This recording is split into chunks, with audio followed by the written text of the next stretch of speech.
This is Tree of Life, The World of the African Baobab by Barbara Bash.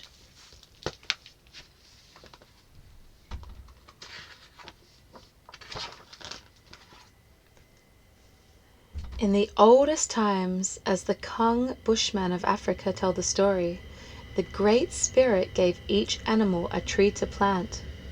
Hyena arrived late and was given the very last tree, the baobab. Being a careless creature, he planted it upside down, and that is why its branches look like gnarled roots.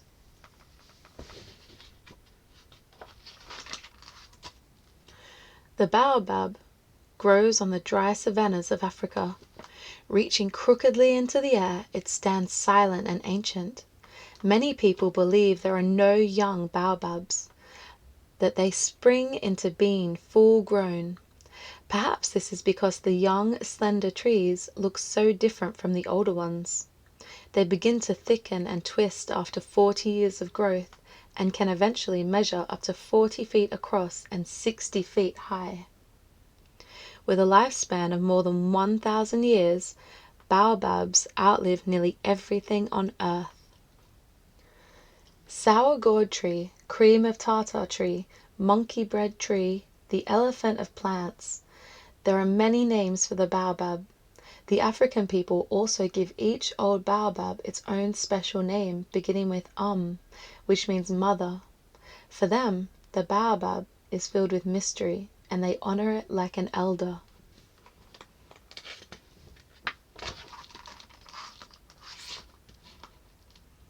For most of the year, the baobab stands leafless and bare, but twice a year the rain comes, and for a brief period the tree leaves out and blooms. Sometimes, even before the rain begins, the baobab senses the coming moisture and sends out its soft new leaves and flower buds. Soon, birds arrive to make their nests in the baobab's hollows. The yellow-collared lovebird and the musk swallow perch in the high branches. The old tree starts to hum with life.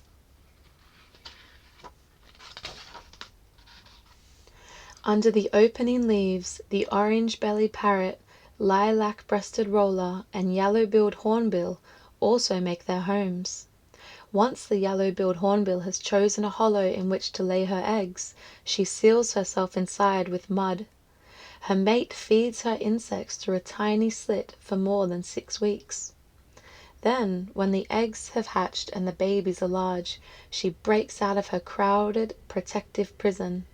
The chicks rebuild the damaged hole and are fed by their parents for 3 more weeks until it's time for them to break out and fly.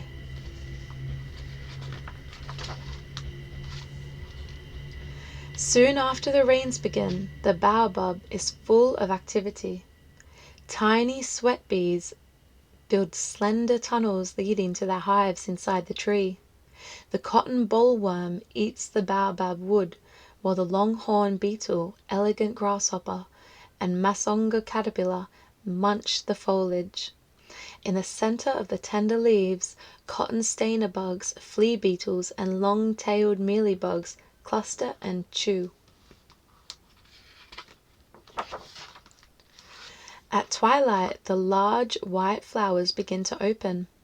Small furry creatures called bush babies emerge from their hollows in the tree and smell the sweet nectar. They dart from branch to branch like little elves, pushing their faces into the flowers, lapping up the nectar, and carrying the sticky yellow pollen onto the next bloom. The soft leaves rustle as the bush babies chirp and scurry about.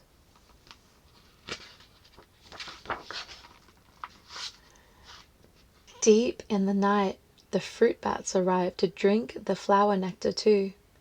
The mothers fly with their young pups holding onto their fur. The restless fluttering goes on all night. Standing under the dark tree, one might think there were spirits in the baobab branches.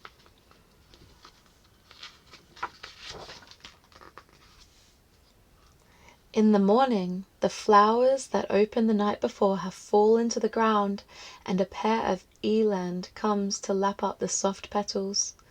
The trio of impalas also munches the petals quietly, keeping a watchful eye on the horizon for signs of danger.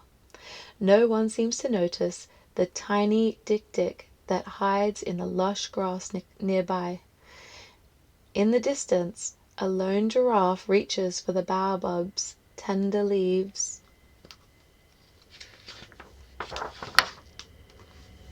In a few weeks, the rains end and the baobab's leaves begin to fall, exposing the weaver nests.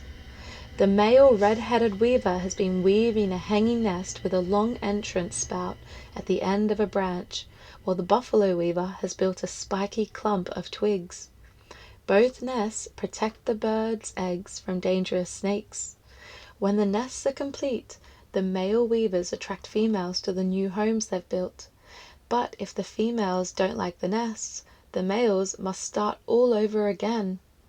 The tree is full of weaver nests, and the birds dart busily in and out.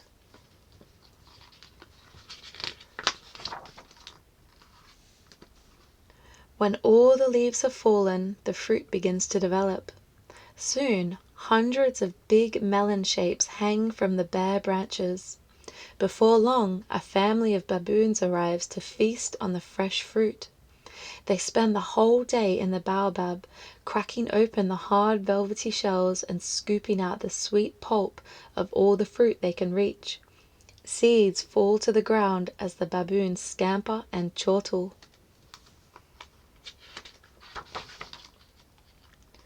After the fruit is gone, the baobab is very still.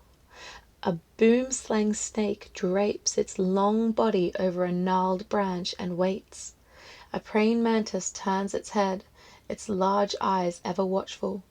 A stick insect hides from the snake in plain sight, looking very much like a twig. A flap-eared chameleon is also camouflaged in the branches. It turns the color of its surroundings and does not move.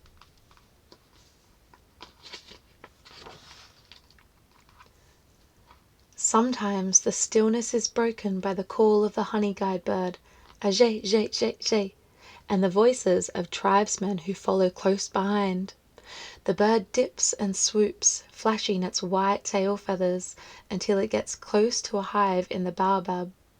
Then the honey-guide perches quietly nearby and waits for the hunters to find the hive. The men climb the baobab, smoke out the bees, and scoop out the honey. But they always leave some beeswax behind, as thanks to the honey-guide bird. To the African people, the baobab is more than a source of honey. Its bark is stripped for baskets and rope, its fruit is made into candy and sweet drinks, and its roots and leaves are used as medicine. On the hot, dry savanna, the hollow trunks of ancient baobabs can also become water containers and even shelters.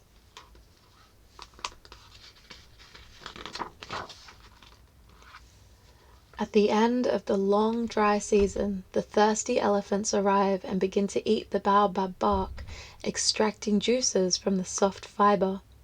With their enormous strength, the elephants strip away all the bark and pull down large chunks of wood, leaving gaping holes in the trunk. But the baobab heals its wounds, produces new bark, and keeps growing.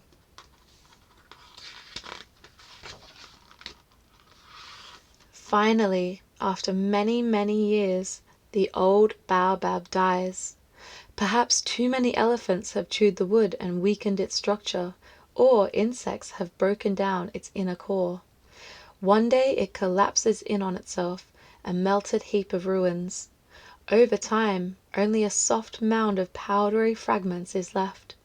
The wind will blow these away until nothing of the baobab remains.